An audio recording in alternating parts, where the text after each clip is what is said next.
We love you. You, Mark Dallas, are our hero, and we are all Dixon strong. Wow. Dallas led the class into the gym for the ceremony, and each senior shook his hand as they accepted their diplomas. His son was also among the graduates. Boy, that's something else, isn't it? Yeah. A college in Britain trains professional nannies, but they are not just learning about child care. Students are also learning about terrorism, security, and how to avoid high-risk situations. One counterterrorism expert is also training students in cybersecurity, situational awareness, and travel safety. Nannies also take self-defense classes and learn defensive driving. One nanny says the training makes her feel more confident.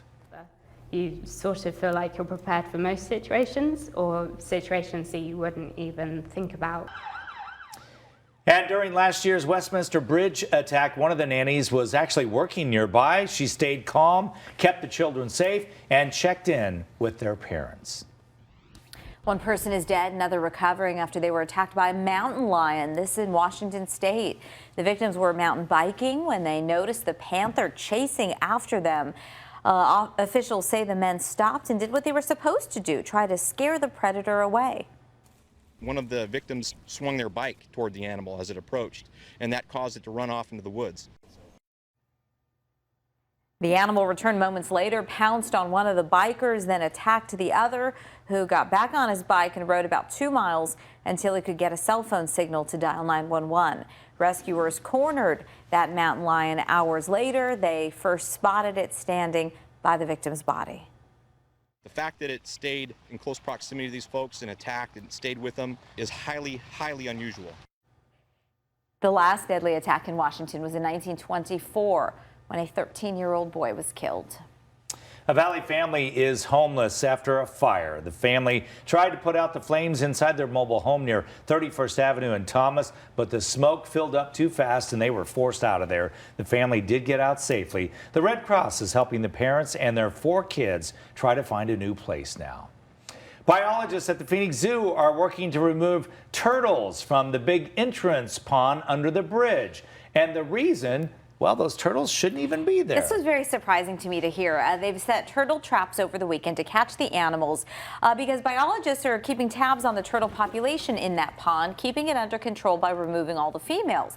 And here's what was surprising to me. Not all of those are native to the area. Some people are dumping their unwanted pet turtles in the pond at the Phoenix Zoo.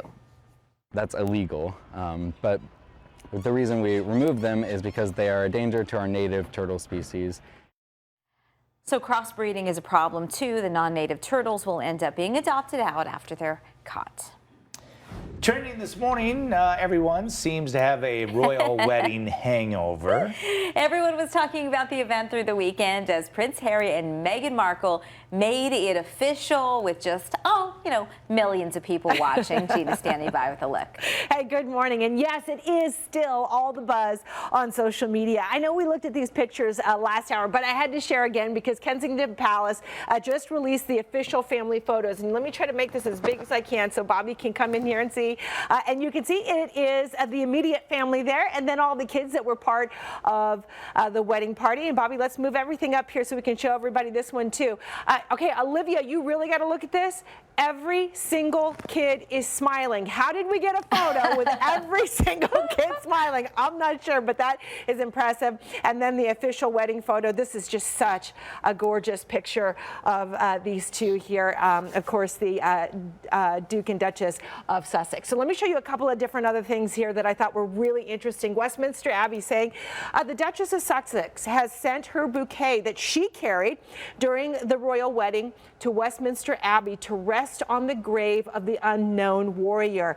This is a tradition that was actually started by Queen Elizabeth when she got married, and then Kate Middleton also brought her bouquet, or her bouquet was brought here also to the grave of the unknown warrior. And then I thought this was really cool. The rest of the flowers that were used during the ceremony here were sent to St. Joseph's Hospice. Nice. Look at what they wrote on their Facebook page. Today we got a very special delivery, beautiful bouquets made from the royal wedding flowers, which we gave to our patients. Big thank you to Harry and Meghan and the florist. our hospice smells and looks gorgeous. Such a lovely gesture. I think that everybody would agree with that. So this is really cool too. The official drawings, the sketches of the dress have been released as well from the house of Givenchy. And then this was really cool as well. So a lot of folks were talking about Meghan Markle's mother, how she walked in by herself. She was a single family member for Meghan there at the wedding. But look at what this says here. And this is a sentiment we're seeing a lot today. You did not sit alone, Doria Ragland. You had millions of strong, proud single moms beside you in spirit. Thank you for representing us with class and dignity. You personified a mother's love. So lots of talk still this morning about the royal wedding, and lots of things, lots of reactions like this one here about single moms. That's really Pretty nice. cool, right?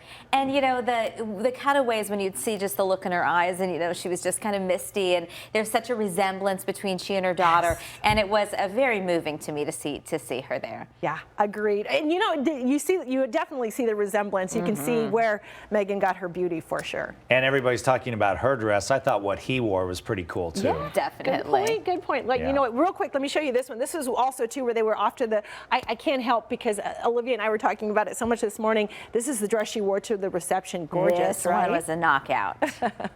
Thanks, Gina. You got it. Showing those shoulders. You know, every time that I listen to them, you just get those goosebumps. Many teenagers these days listening to top 40, maybe a little hip hop, but one Valley teen has a taste for classical music. Coming up, why you won't believe his incredible talent, plus find out where he has been asked to perform. And we are live this morning in one of the largest animal treatment centers clinics in the state, where patients like Trixie here are getting top-notch care from some of the next veterinarians just about to graduate here at Midwestern University. We'll talk to some of those graduates and we'll have their full forecast coming up. Good Morning Arizona, Arizona's most loved morning show. More reporters in more places, live in your neighborhood for you. Start your day with family. Arizona's family. Good Morning Arizona, weekdays 4:30 to 10 a.m. only on Free TV. Brought to you by your Desert Ford dealers. Visit buyfordnow.com. Life moves, and we move with it. Until back, neck, or shoulder pain hits and brings us to a stop. That's why there's The Joint Chiropractic, a national network of chiropractic clinics that keep people moving.